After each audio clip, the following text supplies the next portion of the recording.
예, 제가 이 유튜브를 열면서 이 유튜브를 이제 보시는 분들 중에서 저에게 가끔 질문하시는 분들이 계시거든요. 저의 이제 아는 지인들 중에 이제 학교 선생님들이 좀 계세요. 그래서 또 제가 또 그 문학평론을 하고 그러니까 그 국어 선생님들을 좀 아는 분들이 계신데, 그분들이 올해 나온 그 2025년도 수능 문제, 특히 거기에서 그 문학 문제를 어떻게 보시냐, 이런 형태의 질문을 받았어요. 선생님 그 문제만 풀어보셨냐, 선생님 그 문제 푸시면 뭐 다 맞히냐, 이렇게 약간 놀림처럼 얘기하기도 하고, 저도 아마 시험 시간 정해놓고서 이거 언어 영역 풀려고 하면은 이거 잘 못 풀 겁니다. 이거 굉장히 쉽지가 않아요. 좀 제가 생각하는, 그리고 이 책 읽기에 그런 어떤 올바른 방식과 이런 어떤 시험형 그 출제, 독해하고는 좀 방향이 많이 다르기도 하거든요. 그래서 제가 이제 그런 그 요청을 받은 다음에 이거에 대해서 곰곰이 생각을 해봤는데, 제가 이제 미국 가 있는 동안에 수학 능력 이제 시험 문제가 사실 나왔죠. 돌아와가지고 이 문제를 좀 제가 이렇게 보니까 이 얘기를 한번 해볼 필요도 있다, 이런 생각이 좀 들었어요. 예. 제가 예전에 보니까 알쓸신잡인가요? 예. 거기에 있는 분들 굉장히 유명한 지식인들도 많고 그러신 유능한 분들인데, 그분들이 수능 문제 직접 막 푸시는 이제 그런 거를 본 적도 있는데, 저는 이제 수능 문제를 제가 직접 좀 뭐 풀고 싶은 생각은 없고요. 이 문학 영역과 관련해가지고, 제가 미래 교육, 사실 제가 지금 오늘 그 인천교육청에 가가지고, 굉장히 그동안 이제 공을 들여가지고 같이 만든 미래 학교, 인천형 미래 학교 설계에 관련된 그 최종 보고 그 발표를 하고 왔거든요. 이제 미래 학교를 만드는 관점에서, 그리고 또 제가 문학평론가 아닙니까? 문학평론을 또 열심히 했던 그런 관점에서, 특히 제가 시를 열심히 비평을 했었고 또 철학적인 그런 책들도 여러 권 냈는데, 그런 관점에서 올해 수능 문제에서 출제된 이 문학 문제를 제가 한번 여러분하고 얘기를 해보고 싶어요. 얘기할 거리가 좀 있다는 생각이 드는데, 제가 지금 그래서 프린트를 했는데 홀수형으로 되어 있고요. 네, 홀수형으로 되어 있습니다. 22번에서 27번 문제 6문제가 문학 관련된 이제 문제예요. 현대문학. 그 중에서 이제 가와 나글이 시에 관련된 글이고, 그 다음에 이제 다 지문이 이광호 선생님이 쓰신 이제 산문입니다. 좀 효율적으로 말씀드리기 위해서 결론부터 좀 말씀을 드리면, 올해 출제된 이 수능 문제에서 이 22번부터 27번까지를 구성하는 현대시, 2개의 현대시하고 한 편의 산문, 이 세 개가 이렇게 좀 복합적으로 결합해가지고 문제가 나왔는데, 굉장히 좋은 지문이다, 일단 이렇게 평가를 하고 싶어요. 저는 잘 몰라요. 이게 누가 이 문제를 냈는지 제가 알 리가 없죠. 알 리가 없는데, 제가 한번 그냥 추측을 좀 해볼게요. 그냥 이게 그냥 완전히 뇌피셜이에요. 제가 볼 때 여러 어떤 그 전공 분야에 관련된 선생님들이 이제 그 시험에 출제에 들어가시는데, 이 문제를 보건대 가글의 장성남의 배를 밀며라는 시가 나왔고요. 나글에서 허수경의 혼자 가는 먼집이라는 유명한 시가 나왔어요. 근데 다글의 이광호 선생님, 비평가죠. 이광호 선생님이 쓰신 산문이 나왔는데, 이 지문으로 보건대 제 느낌에 이 문제를 출제하신 분은 굉장히 문학을 좋아하시는 분이에요. 그러니까 우리가 문학을 전공했다고 해가지고 실제로 문학을 연구로서 전공하는 사람이 있고, 이제 뭐 국문과에 가가지고 문학 전공자들이 문학을 연구로 전공하죠. 그럼 문학을 연구로 전공한다라고 하는 건 문학을 하나의 공부로서 접근하는 분들이 되게 많아요, 사실은. 문학 연구자 중에서. 교수들도 그렇고. 그런데 이 지문을 출제하신 분은 문학을 연구로서 접근하는 분이 아니라 진짜 문학을 좋아하는 분이에요. 왜 그러냐 하면은 이게 문학사, 그러니까 옛날에 있었던 어떤 문학 작품들, 그런 분들이 아니고, 문학사에서 나오는 작품들이 아니라 현재 활발하게 문학 작품을 창작하시는 현재형 작가들이거든요. 우리는 보통 이런 걸 현장 문학이라고 하는데, 그러니까 이 지문을 출제하신 분은 문학을 아주 실제적으로 자기가 좋아하시는 분이던가, 아니면 국문과 교수보다는 문예창작학과 유형의 교수일 가능성이 되게 높은 분이 이거를 출제하신 거예요. 장성남 선생님은 지금 한양여대에 계시죠, 아직도. 허수경 선생은 뭐 좋은 시를 쓰다가 독일로 갑자기 가셨는데 돌아가신 지 또 몇 년 됐어요. 이분은 안타깝게 젊은 나이에 돌아가셨고, 50대. 그다음에 이광호 선생님은 뭐 유명한 비평가죠. 지금 문학과 지성사에 지금도 대표하시는지 모르는데, 전에 이제 서울예대 교수를 아주 오래 하셨었죠. 저도 아주 존경하는 선배님이고, 그래서 아주 현장성이 있는, 현대성을 가지고 있는 문학 작품을 일단 가지고 왔다. 자, 그래서 이게 굉장히 현장감이 있다는 차원에서 보면은, 이런 지문을 뽑으시는 분은 현장 문학을 지금도 창작되고 있는 그런 현재의 어떤 그런 작가들에 대한 관심이 많으시고, 그런 작품들을 이렇게 유심하게 보시는 분이구나, 이런 생각이 들어요. 그리고 이제 이 지문들의 특징을 보면 가글하고 나글하고 다글이 전부 다 사랑의 문제를 소재로 다뤘는데 굉장히 좋은 저는 작품이라는 생각이 들어요. 이 세 개가. 왜 그러냐면은 우리가 그 문학 교과서에 한국의 문학 교과서죠. 한국의 문학 교과서에서 문학 작품이 이렇게 채택될 때 그리고 시험으로 어떤 문제들이 이렇게 출제될 때 암묵적으로 가지고 있는 기준이 뭐냐 하면은 워낙 우리의 교육이라고 하는 게 입시 중심으로 해가지고 뭔가 이루어지다 보니까 암묵적으로 교과서에서 문학을 우리가 가르친다 하더라도 그 교과서에 있는 문학 작품이 시험으로 출제됐을 때 이 시험에 출제됐을 때 문학 작품의 어떤 질문의 해답이 논란의 여지가 있으면 안 되는 그런 형태의 작품을 문학 교과서에 대체적으로 수용을 하고 출제할 때도 그런 작품을 출제를 합니다. 그러니까 작품 자체가 애매하거나 모호하거나 한 그런 성격의 작품은 논란의 여지가 굉장히 많이 있을 수 있고 해석의 다의성을 만들어낼 수 있기 때문에 사실은 작품으로 잘 출제하지도 않을 뿐만 아니라 실제적으로 한국의 중고등학교의 문학 교과서에 있는 작품들이 그렇게 모호하고 애매한 작품들이 잘 수용이 되지 못해요. 상대적으로. 조금 요즘은 좀 나아졌다고는 하지만 대체적으로 그렇습니다. 문학 작품의 유형이라고 하는 건 굉장히 스펙트럼이 넓거든요. 근데 한국에서는 이 교육이라고 하는 게 문학을 통해 가지고 인간을 깊이 있게 이해하는 데 초점을 실질적으로 맞춘다기보다는 그런 어떤 교육 목표를 내세우지만 현실적으로는 이것이 시험으로 출제됐을 때 논란의 여지가 있으면 안 되기 때문에 굉장히 선명한 어떤 목소리를 가지고 있는, 예를 들면 소설의 시점이나 시의 화자, 그 보이스 자체가 그냥 단일한 거예요. 보이스가 시의 화자가 그냥 한 사람이 말을 한다라든가 소설의 어떤 시점이 3인칭 시점, 1인칭 시점이 정해져 있죠. 그래서 하나의 그 시선으로 뭔가를 이렇게 보는 그런 방식의 굉장히 단일한 형식을 가지고 있는 그런 작품들을 이제 우리가 많이 보게 되거든요. 그래서 갖게 되는 이 한계가 뭐냐 하면 아이러니하게도 문학을 전공으로서 공부하지 않는 경우에는 대체로 중학교, 고등학교 때 문학 작품을 보고 이게 바로 문학이구나 이렇게 대부분 생각을 해요. 그리고 평생 한국 사람들은 책도 많이 읽지 않기 때문에 문학 작품은 더 잘 안 읽죠. 특별한 취향을 가지고 있지 않는 한 거의 실용서, 자기계발서 이런 거에 몰두하고 있는 것이 한국인들인데 그래서 가령 한강의 이번에 그 문학 작품 같은 거 소설책을 딱 보시면은 시라보 시간을 보면은 보이스 시점이 2개예요. 채식주의자 시점이 3개예요. 소년이 온다 시점이 6개, 7개예요. 그러니까 그런 작품을 읽을 수가 없는 거예요. 근데 문학은 왜 그런 형태의 시점을 이렇게 만들어내냐 하면은 이 세상이 생각보다 애매모호한 것이 많고 세상에 하나의 어떤 답을 명료하게 찾을 수 없는 그런 문제들이 많고 어떤 하나의 사건도 그것을 어떤 시점, 어떤 관점에 보느냐에 따라 가지고 의미가 다양하게 구성될 수 있다라고 하는 이 삶이 가지고 있는 모호성, 그것들을 사실은 가르치기 위해서 우리가 문학 교육을 하는 거고 실제적으로 작가들은 문학 작품을 창작할 때 그런 목적을 가지고 작품을 창작하거든요. 근데 교과서에서 우리가 작품을 배우는 것들은 대부분 하나의 보이스, 하나의 시점을 가지고 단연 시점을 가지고 있는 그런 작품을 가지고 이 문학 작품을 보기 때문에 문학 작품이 가지고 있는 그 굉장히 넓은 스펙트럼을 경험하지도 못할 뿐만 아니라 문학을 통해서 이 세상을 굉장히 폭넓게 이해하는, 그리고 이게 세상이라고 하는 게 하나의 어떤 관점, 나의 관점, 어떤 한 명의 어떤 관점, 하나의 보이스로 이 세상을 어떤 사건을 하나로 얘기할 수 없다라고 하는 그런 것들을 우리가 경험해보고 보지 못하는 거예요. 근데 이번에 문학작품을 보게 되면은 이 장성남의 배를 밀며 허수경의 혼자 가는 먼지, 그 다음에 이광호의 이젠 되도록 편지 안 드리겠습니다라고 하는 이 글들이 제가 좀 좋은 문학작품이라고 생각이 드는 게 뭔가 모호하고 애매하다. 사실은 모호하고 애매한 것을 경험하게 하는 그 감각 훈련, 이게 문학이 할 수 있는 굉장히 좋은 경험이거든요. 근데 시험에서는 이런 것들을 잘 내지 않죠. 왜냐하면 논란의 여지가 있으면 안 되니까. 이거 가지고 답이 여러 개다 이런 식의 목소리, 그런 논란이 생기면 안 되니까 이런 작품을 제대로 채택을 하질 않아요. 근데 이 시험에 이런 작품을 채택을 했습니다. 문제는 여기서부터 이제 발생을 해요. 자, 좋은 문학 작품을 선택을 했는데 이 좋은 문학 작품이 해석적 다의성, 모호성과 애매성을 가지고 있어요. 어떤 방식으로든 제가 볼 때 이런 작품들이. 그렇기 때문에 생기는 이제 문제가 뭐냐 하면, 자, 이 작품을 한번 해석을 좀 해볼게요.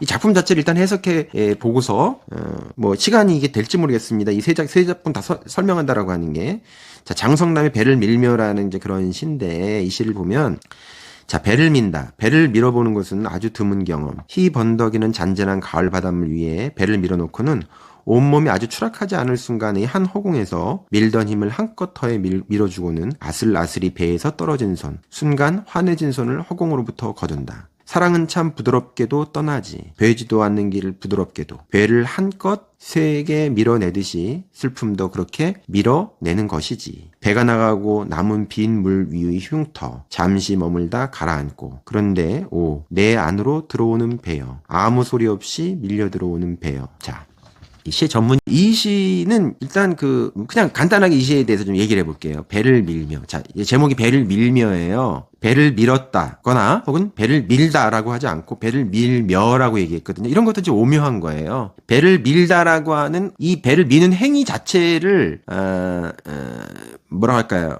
배를 밀다 하고 배를 밀면은 좀 달라요. 그러니까 배를 밀면은 배를 미는 어떤 과정을 지금 보여주는 거거든요. 밀며잖아요. 그러니까 그 배를 밀면서 갖게 되는 그 미묘한 경험 감각을 여기다 묘사하는 거거든요. 이미 이게 이 자체가 배를 밀다라고 하는 배를 미는 행위 자체를 하나의 프레임으로 이렇게 놓고서 얘기하는 것하고는 굉장히 더 미묘한 어떤 그런 감각을 가지고 있는 거예요. 이 시가 이런 제목 자체가 배를 밀면서 갖게 되는 어떤 그런 미묘한 감각이 있는 거예요. 배를 밀어보는 것은 아주 드문 경험. 배를 밀어보는 거 아주 드문 경험이죠. 여기서 배 밀어보신 분 있나요? 없을 겁니다. 저도 배를 밀어본 적이 없어요. 자, 근데 배를 밀어보는 게 아주 드문 경험인 이유는 뭐냐면 우리가 밀어보는 건 여러 가지 밀어보기도 하죠. 자전거를 밀어보기도 하고 리어카를 밀어보기도 하고 뭐 구루마를 밀어보기도 하고 많이 밀어봤어요. 근데 배를 밀어보는 것은 아주 드문 경험이에요. 이건 배 자체를 밀어보는 경험 자체가 드물다는 것으로 끝나는 게 아니고 배라고 하는 거는 이 매개가 달라요. 구루마라든가 리어카라든가 자전거는 땅 위에서 우리가 밀어보잖아요. 땅 위에서 우리가 발 딛고 살면서 땅 위에 있는 매개물을 밀어보기 때문에 그 경험이라고 하는 건 실제적으로 우리가 자주 하게 되는 경험이기도 하지만 드물지 않은 경험이기도 하지만 그 미는 경험 자체가 우리에게 땅 위에 서 있는 이런 육지에 발 딛고 서 있는 그런 경험하고 크게 어떤 차이를, 매질의 차이를 느끼게 하지 않거든요. 근데 배를 밀어보는 것이 아주 드문 경험이라고 하는 건 배라는 소재 자체가 단순히 드문 경험이 아니라 땅 위에 발 딛고 있는 내가 배를 밀면서 땅 위에 혹은 무태 이렇게 있었던 그 배가 물 위로 떠나가면서 다른 매질로 가는 거거든요. 그러니까 내가 서 있는 땅과 배가 나아가고 있는 저것은 이미 다른 차원으로 이게 갈라지는 경험이에요. 그러니까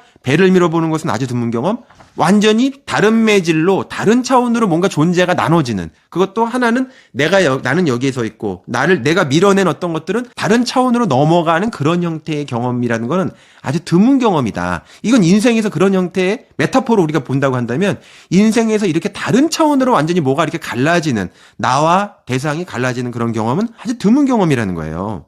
그리고 그 미는 경험 속에서 이런 걸 생각해 보는 거죠. 희 번덕이는 잔잔한 가을 바닷물 위에 배를 밀어놓고는, 자, 희 번덕이는 잔잔한 가을 바닷물, 계절이 가을이에요. 가을이라고 하는 이 경험 자체가 뭔가 이렇게 좀, 이게 풍요의 어떤 그런 계절로 느낄 수도 있지만 뭔가를 밀어내고 있는 이런 경험 속에서의 가을이라고 하는 건 우리가 풍요로 느끼는 가을도 있지만 겨울을 향해서 가는, 퇴락을 향해서 가는, 몰락을 향해서 가는 쇠퇴한 어떤 경험, 뭔가 이런 형태의 소멸의 그런 경험 시간 안에 이게 있죠. 뭔가 바깥으로 밀어내고 있는데 이 배를 밀어넣고는, 자, 온몸이 아주 추락하지 않을 순간에 한 허공에서 밀던 힘을 한껏 더해 밀어주고는, 자, 온몸이 아주 추락하지 않을 순간에 한 허공이라고 하는 건 뒤에서 이 느낌이 뭘 의미하는 건지에 대한 그 메타포가 뒤에 이연에서 나오는데, 어쨌든 아주 배를 밀면서 굳이 이거를 추락하지 않을 순간의 허공이라고 얘기를 한 거는 배를 딱 밀잖아요. 밀면은 어느 순간 배하고 내 손이 딱 놓아지게 되면은 배가 저쪽으로 가고 나는 허공에서 배를 탁 이렇게 놔버리는 그런 순간의 경험을 얘기를 하죠. 근데 그걸 추락하지 않을 순간의 경험이라고 얘기를 한다라고 하는 건 이거 배를 밀다가 잘못하면 내가 추락할 것 같은 그런 느낌을 갖는다라고 하는 걸 역설적으로 이렇게 얘기를 하는 거죠. 아직 간신히 내가 균형을 잡는 거예요. 추락할 것 같은데 배를 지금 추락의 경험으로 얘기하고 있는 거는. 그래서 배하고 내가 딱 멀어지는 순간 내가 탁 잘못하면 배를 밀다가 넘어질 수가 있는데 넘어지지 않게끔 하는 거기까지만 간신히 배를 밀어냈어요. 그리고 어떤 그 순간에 어떤 허공을 느낍니다. 이 허공. 여기 그 시험 문제에서는 보면은 아주 추락하지 않을 순간이라고 하는 데다가 이렇게 까만색으로 이렇게 고딕체로 색칠을 했지만 사실 여기서 굉장히 중요한 게 허공이라는 거예요. 사실은 더 중요한 거는 딱 밀어내면서 저 배와 내 손이 딱 떨어지는 순간 우리가 어떤 허공을 느껴요. 이 허공이라고 할 때 이게 뭐냐면 단순히 그냥 어떤 빈 공간이라는 게 아니라 어떤 존재의 공허 같은 것들을 느끼는 그런 순간을 이제 얘기를 하는 거죠. 그리고 그 배는 밀던 힘을 힘껏 더해 밀어주고는 아슬아슬이 배에서 떨어진 손, 배에서 손이 떨어집니다. 이게 뭔지는 아직 메타포가 나오지 않지만 참 뭔가 힘든 건가 봐요. 배를 밀어내는 게 아슬아슬이 배를 밀어내는 거야. 순간 환해진 손을 허공으로부터 거둔다. 자, 시에서는 그 푼크툼이라는 게 있거든요. 이 바르트라는 사람이 쓴 말인데 뭔가 우리를 찌르고 들어오는 거. 그러니까 이 시를 읽으면서 뭔가 내가 특별하게 이 존재적인 어떤 경험을 하게 되는 그런 형태의 문장, 메타포, 문구가 있다는 거야. 근데 제가 볼 땐 이 시에서 굉장히 중요한 이 푼크툼이 되는 게 이 환해진 손이라는 거예요. 환해진 손. 이게 이 시의 굉장히 중요한 부분이지만 배를 밀었는데 배가 손에서 딱 떨어져 나갔어. 근데 그때 순간에 손이 환해졌다는 거야. 우리가 보통 환해졌다라고 하면 환해졌다는 말을 보통 긍정적인 의미로 많이 쓰잖아요. 얼굴이 환해졌다. 사람이 뭐 신수가 환하네. 그죠? 뭐 환한 얼굴. 이건 굉장히 긍정적인 의미로 쓰여지는 보통 말인데 배에서 손이 딱 떨어지는 순간 환해진 손이라고 얘기해요. 이 환해진 손이라고 하는 건 손이 일단 배에서 떨어졌으니까 비어있다는 얘기이기도 하겠지만 이걸 굳이 빈 손이 아니라 환해진 손이라고 얘기할 때는 이게 굉장히 미묘한 표현이죠. 굉장히 미묘한 표현이에요. 그리고 그 환해진 손을 허공으로부터 거둔다. 허공으로부터 거둔다. 그러니까 바깥으로 밀었던 손을 허공으로부터 거둔다라고 하는 건 저쪽과 바깥에 밀었던 손이 어디에 붙어 있었어요? 배에 붙어 있었잖아요. 근데 그게 나한테 다시 돌아오잖아요. 그러니까 저 배와 연결되어 있던 내 손을 끊고서 그 허공으로부터 뭔가 이렇게 환해진 손이 있는데 그 허공으로부터 그걸 내 안으로 이렇게 거두는 저 존재와 나 사이에 어떤 뭔가 이게 생기는 거예요. 예, 그런 순간 이렇게 딱 하면서 결국 배가 저쪽으로 나아가겠죠. 자, 근데 이제 이 시에 이제 반전이 있어요. 이 시를 처음 보는 사람이면 여기까지 배를 밀어내는 얘기인가 보구나 이렇게 생각을 했는데 반전이 뭐냐면 그 다음 면에 딱 봤더니 사랑은 참 부드럽게도 떠나지. 배지도 않는 길을 부드럽게도. 네. 자, 이 시가 사랑에 대한 시였어 사실은. 그 시를 사랑의 문제부터 먼저 얘기했다고 한다면 이 시가 별로 그냥 뭐 특별한 그게 없었는데 배에 대한 얘기를 하는 거니까 이 배에 대한 얘기가 뭐 알듯 말듯해요. 왜냐하면 이 배 이렇게 제가 설명을 드린다 하더라도 이 배를 밀어낸다라고 하는 게 무슨 특별한 경험이길래 이렇게 썼나 이렇게 생각을 해요. 그리고 제가 이렇게 이제 자세하게 설명을 하는 거니까 이렇게 느낌이 이런 거구나. 배를 미는 어떤 그런 그 진행형이야. 진행형의 느낌을 가지고 얘기를 했고 그다음에 그 느낌의 전체적인 것은 허공에서 뭔가를 밀어내는 경험이고 손이 환해진 손을 안으로 거둔다 이런 식의 얘기를 했어요. 근데 그 다음 면에서 봤더니 이게 사랑의 시였던 거야. 사랑은 참 부드럽게도 떠나지. 희한하죠. 사랑이 부드럽게도 떠나지. 이런 표현도 우리가 잘 들어본 적이 없잖아요. 굉장히 애매모호한 거예요 이게. 사랑이 부드럽게도 떠나지. 자, 왜 부드럽다고 얘기했겠습니까? 배를 밀어내는 경험하고 사랑이 떠나는 경험하고 이게 지금 서로 은유적인 관계에 있는 거예요. 유사관계. 근데 이상해요. 사랑이 부드럽게 떠난다? 결국 이건 어떤 이별하는 순간에 대한 시인 거야. 근데 그거를 부드럽게도 떠나지? 이상하잖아요. 우리가 보통 사랑이 부드럽게 떠난다는 얘기를 하나요? 네, 안 하죠. 네, 근데 이 사람은 어떤 이 사랑이 부드럽게 떠난다라고 하는 이런 어떤 감각을 이 사람이 가지고 있는데 그 감각을 설명하는 게 좀 쉽지가 않아. 그러니까 배를 밀어내면서 내가 배를 밀어낼 때 배를 힘껏 밀어내야 육지에서 힘껏 밀어내야 배가 저쪽으로 가거든요. 그리고 배가 가면 그 배는 저편으로 완전히 가는 거야. 왜냐면 매질이 다른 물을 통해 가지고 강으로 가든지 바다로 가든지 떠나니까. 떠날 때 배가 부드럽게 가죠. 부드럽게. 근데 이게 굉장히 미묘한 거예요. 자, 부드럽게 떠난다고 얘기를 하지만 사랑이 부드럽게 떠난다고 얘기하지만 배가 부드럽게 떠난다고 얘기하지만 이 배를 그 다른 매질로 내보내기 하기 위해서는 그것을 아주 힘껏 밀어내야 될 뿐만 아니라 그게 배가 유유자적하게 가는 것 같지만 이것이 만약에 그냥 잠깐의 놀이? 잠깐의 어떤 그 가벼운 연애였다라고 하면 모르지만 정말 이것이 사랑을 나누는 그런 관계였다고 한다면 이 부드럽게도 떠나지라는 말이 이게 굉장히 오묘한 얘기이기 때문에 잘 이해가 되지 않습니다. 그리고 이것을 다른 방식으로 산문적 언어로 이 느낌을 표현하기가 쉽지도 않아요. 그런데 부드럽게는 떠나지만 이건 완전히 다른 차원으로 가는 거기 때문에 이 부드러움의 바닥에는 엄청난 막막함이 있는 거예요. 이 배는 떠나면은 다시는 이쪽으로 돌아올 수가 없어. 만약에 내가 이 배가 뭐 수레바퀴였다라든가 자전거였으면 다시 뛰어가가지고 잡을 수 있는데 이건 다른 매질을 통해 가지고 다른 세계로 완전히 건너가는 거거든요. 그러니까 부드럽게도 떠나지만 이 부드러움의 이 바닥 안에는 너무나 강력한 먹먹함이 있기 때문에 되돌릴 수 없는 그런 사태를 바라볼 수밖에 없는 거야. 그러니까 이 부드럽다라는 말은 굉장히 역설적인 말인데 부드럽지만 왜 부드럽냐 하면은 내가 어떻게 해볼 수 있다고 한다면 격렬하게 가가지고 잡기라도 할 텐데 이미 떠나갔어. 잡을 수가 없어. 그 먹먹하게 바라보는 수밖에 없는 거야. 이해하시겠어요?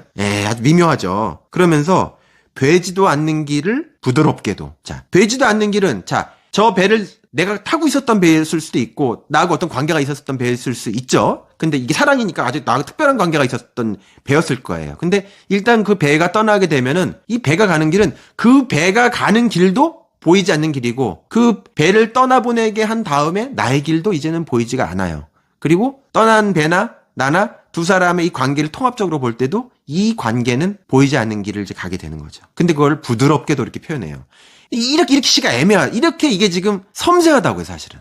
애매모호하지만 이것이 가지고 있는 이 상황과 감정이 가지고 있는 상태는 너무나 이게 디테일하기 때문에 산문적인 언어로는 표현하기 굉장히 어려운 거예요. 그래서 이것이 메타포로 표현이 된 거죠, 배를 미는. 그러면서 다음 연이 보면 배를 한껏 세게 밀어내듯이 슬픔도 그렇게 밀어내는 것이지. 자, 배를 한껏 세게 밀어냈다고 얘기하잖아요. 부드럽게 배가 가는 것을 보고 있지만 사실은 이 배를 밀어낼 때 어떤 이유에 의해 가지고 이 배를 밀어낼 수밖에 없는 상황이었어. 그런데 이걸 밀어낼 때 슬픔이 엄청났을 거 아니에요. 그것도 그렇게 힘차게 한껏 세게 밀어내야만 이 배를 떠나보내게 할 수 있기 때문에 어떤 이유에서 이루어졌던 이 굉장히 특별한 어떤 관계를 뭐라고 할까요? 좀 자르거나 이 관계를 이렇게 해야 될 때 이렇게 세차게 밀어내야지만 배가 간다는 거죠. 그리고 배가 나가고 남은 빈 물 위의 흉터 잠시 머물다 가라앉고. 자, 배를 내보냈어요. 그러니까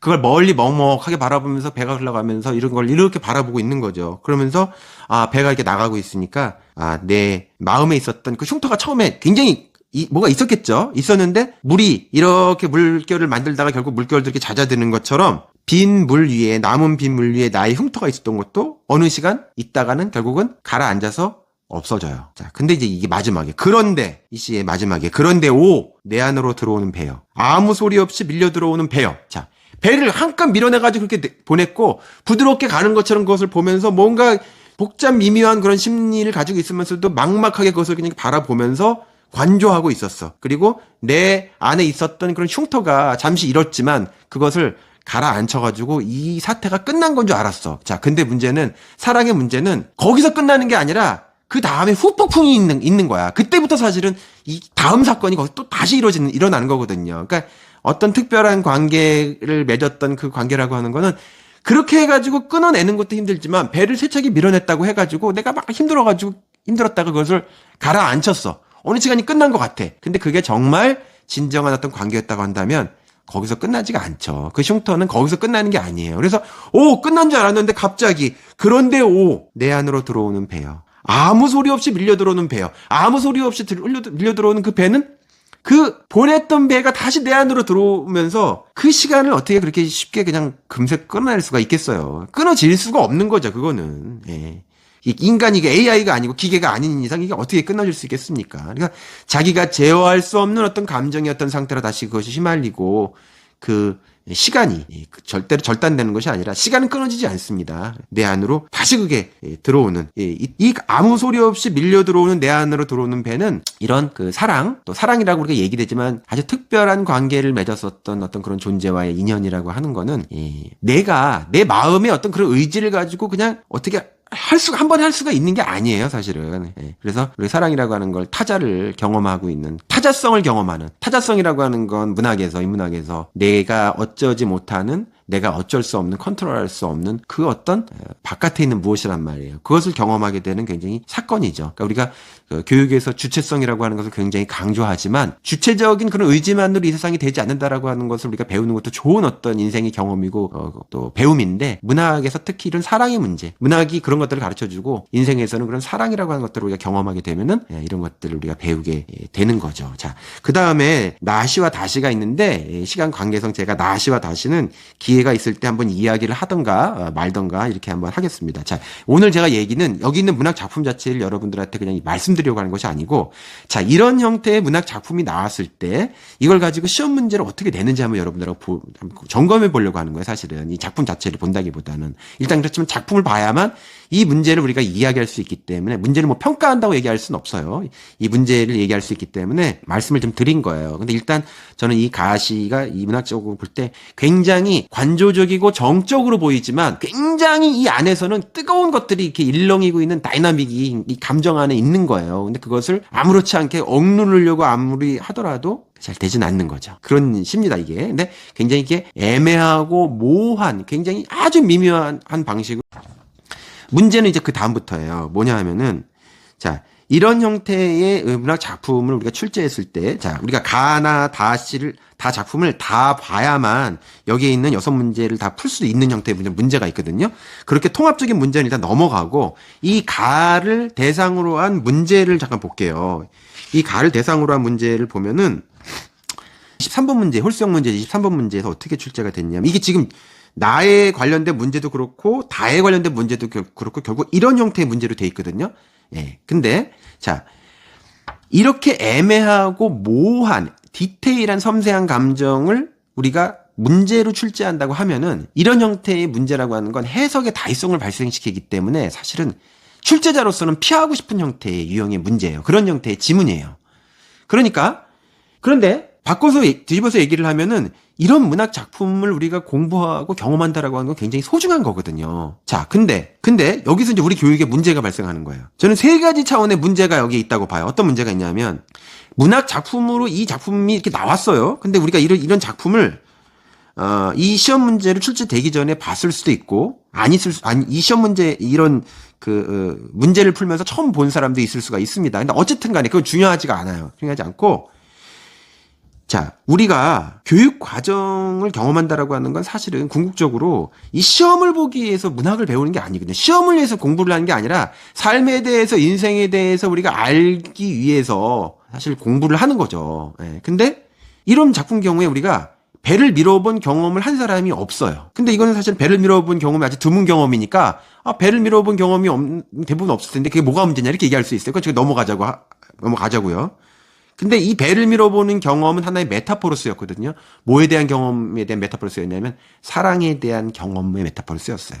그리고 이게 꼭 사랑이 아니다 할지라도, 남녀의 이성 간의 어떤 그런 형태의 사랑이 아니다 하더라도 청소년기에도 충분히 이 인생에서는 사랑이라고, 이성적 사랑이라고 꼭 말하지 않아도 거기에 버금가는 형태의 굉장히 밀접한 인간관계의 그런 경험 같은 것들을 인간이 나눌 수 있는 유형의 관계가 굉장히 많이 있다고 보여지거든요. 자, 근데 그런 형태의 경험을 우리가 청소년기에, 소년기에 해볼 수 있는 기회가 과연 우리 교육이 있느냐? 그런 우리가 질문해 볼 수 있죠. 그러니까 그런 경험을 해본 적이 없게끔 교육적 환경을 만들어 놓은 상태 속에서 가상적인 어떤 그런 추체험을 통해서만이 이런 문제를 추측해가지고, 이런 시험 문제를 통해가지고 풀게 만드는 이런 교육적 가상성이 굉장히 문제가 된다는 거예요. 예. 사랑이라고 하는 건 20살, 30살, 40살에만 할 이유는 없는 거거든요. 그 시간은 그 시간대에 맞는, 그 시간대가 그것으로서 족한 중요한 어떤 삶의 완전한 경험 같은 것들이 있어요. 근데 그런 경험을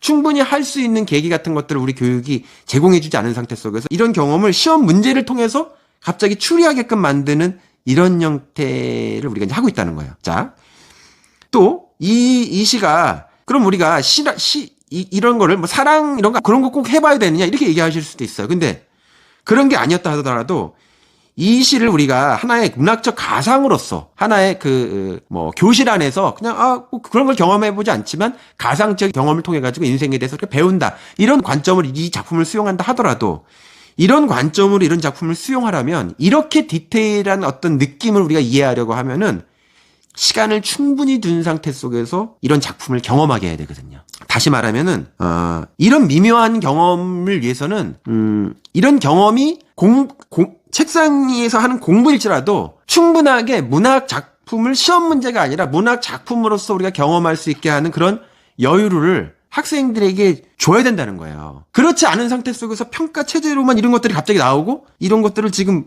오지선다형으로 푼다고 해가지고 이 굉장히 어려워요. 아마 여기 지금 어른들이 많이 이걸 들으실 텐데, 여기 나오는 거 여러분 가글, 나글, 다글이나 나글 같은 경우는 더 이게 어렵거든요. 다글 같은 경우 산문으로 쓰여졌지만 읽고서 무슨 얘기인지 잘 알아듣는 어른 별로 없을 거예요. 굉장히 수준이 높은 글이에요, 이런 산문이. 굉장히 아이러니를 동원한 글이고. 근데 이거를 몇 분 남기지도 않은 그 시간을 주고서 이거를 6개씩 막 찍기를 하게 하는 거예요.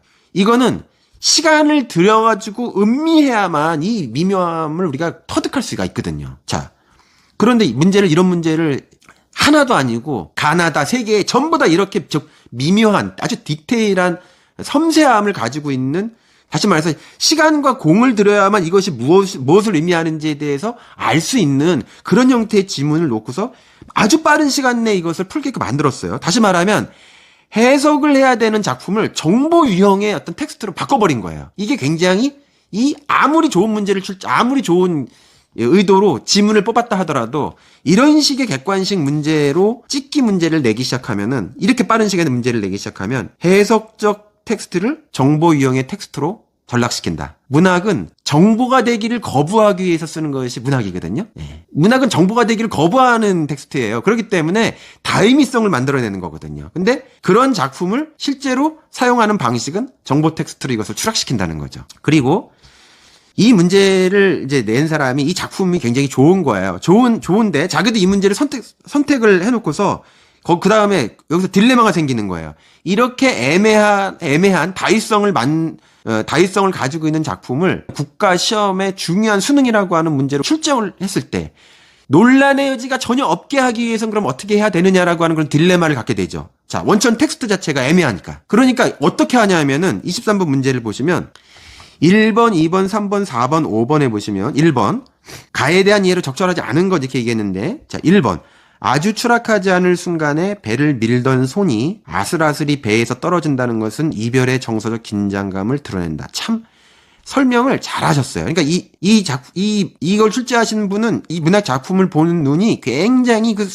그 정교한 눈을 가지고 있는 사람이에요. 그러니까 추락하지 않을 순간에 배를 밀 손이 아슬아슬이 배에서 떨어진다라고 하는 건 이게 굉장히 어떤 그 긴장이 있다라고 하는 거, 이 텐션이 있다라고 하는 거는 배를 밀어내면서 시원하다 이게 아니라는 거야. 이 긴장감이라는 말에는 밀어내면서 이게 아주 힘껏 밀어내지만 텐션이라는 게 뭐예요? 이쪽으로도 당기고 저쪽으로도 당겨야 텐션이 생기는 거거든요.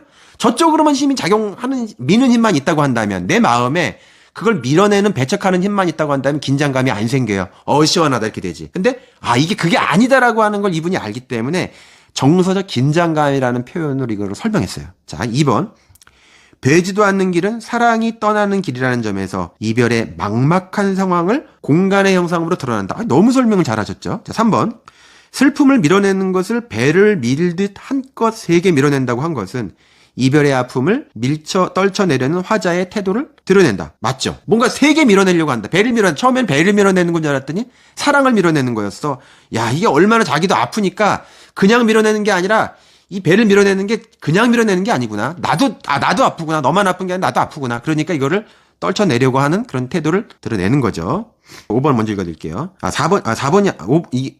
4번 맞는 얘기군요. 배가 나가며 생긴 흉터가 잠시 머물다 가라앉는다는 것은 이별의 슬픔이 잦아든 상태에 있음을 드러낸다. 이게 말이 되죠. 그죠? 네. 그러니까 1번, 2번, 3번, 4번은 뭐냐 하면은, 자, 이게 굉장히 아이러니한 건데, 이 애매모호하고 디테일한 아주 그 복잡 미묘한 감정을 안에 숨기고 있는 이 시를 논란의 여지 없게 풀게 하기 위해서 출제자가 완전히 떠먹여주는 방식으로 이 작품을 완전히 디테일하게 그냥 정교하게 설명을 해줘 버리는 거예요. 그럼 우리 이런 시험 문제를 뭐하러 냅니까? 네. 이걸 푸는 사람이 생각할 필요가 없는 거예요. 그냥 1, 2, 3, 4번 너무 정확하게 너무 설명을 잘해버리기 때문에 보면 이게 정말 맞는 거구나. 내가 이거 봤을 땐 애매모호했는데 이 얘기를 보니까 이게 너무 그냥 그럴듯하게 잘 돼 있는 거예요. 그러니까 너무 설명을 1, 2, 3, 4번이 잘하고 있는데 이렇게 잘하고 있다라고 하는 건 뭐예요? 이걸 푸는 사람이 생각할 필요가 없는 문제를 낸다는 거예요. 예. 이게 미래 교육을 꼭 얘기하지 않더라도 공부라고 하는 게 자기 주도성과 자기 어떤 머리를 스스로 생각하는 힘을 발휘하는 그런 거고, 게다가 이 문학이라고 하는 건 왜 이게 애매모호하냐면 적극적인 방식을 통해서 정보라고 하는 거는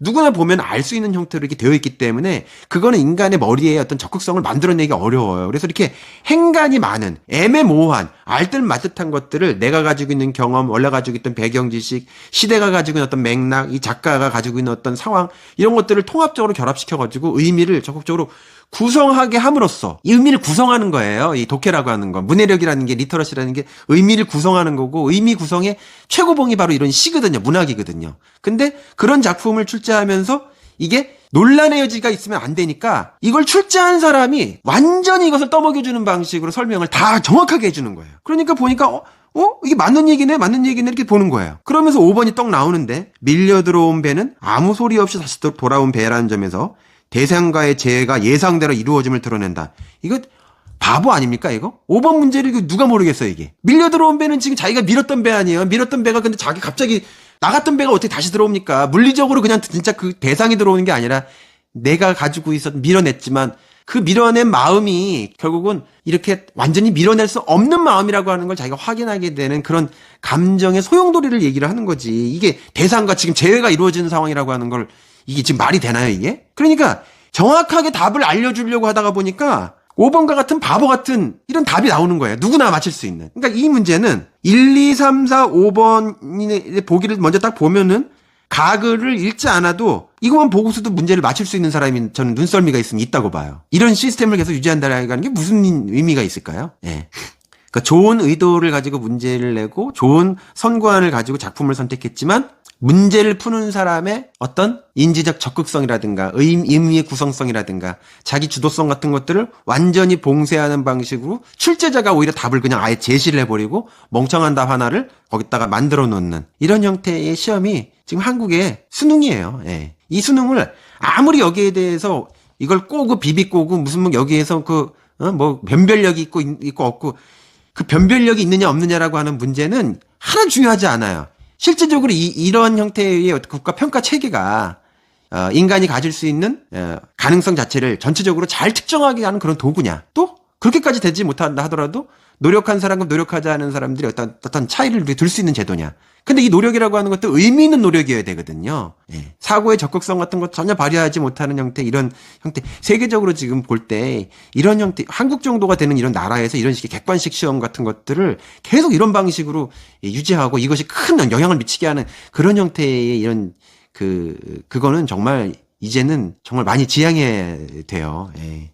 지금 나글다글도 제가 얘기하고 싶은 게 되게 많지만, 나글다글을 얘기하면 더 이 이야기가 더 선명해지거든요. 나글같이 허수용이 혼자 가는 먼 길 같은 이런 시들은 이런 것도 뭐 전통적인 시의 화법은 아니에요. 좀 독특한데 이것도 역시 이 안에 아이러니라든가 아주 미묘한 복합성 같은 것들을 이게 표현하고 있는 그런 언어적인 그런 그 미묘함들을 많이 동원한 거고, 다글 같은 거는 산문인데 내가 편지를 쓴다 하더라도 그 편지라고 하는 것이 그 사람에게 도달하는 것이 아니라 결국 나르시즘적인 편지가 되기 때문에 결국 내 얘기를 스스로 고백하는 그런 식의 나르시즘적인 글이 될 수밖에 없다라고 하는 굉장히 좀 아이러니한 패러독스적인 그런 글쓰기에 대한, 편지 쓰기에 대한 통찰을 담은 굉장히 좋은 글이라는 생각이 들어요. 근데 이 글을 읽어보시면 잘 이해하기 쉽지 않습니다. 근데 이 잘 이해하기 쉽지 않은 글을 시켜야만 하게 되기 때문에 굉장히 이것을 또, 설명을 또 그냥 자세하게 해놓고 계세요. 예. 오늘 여기까지 하겠습니다.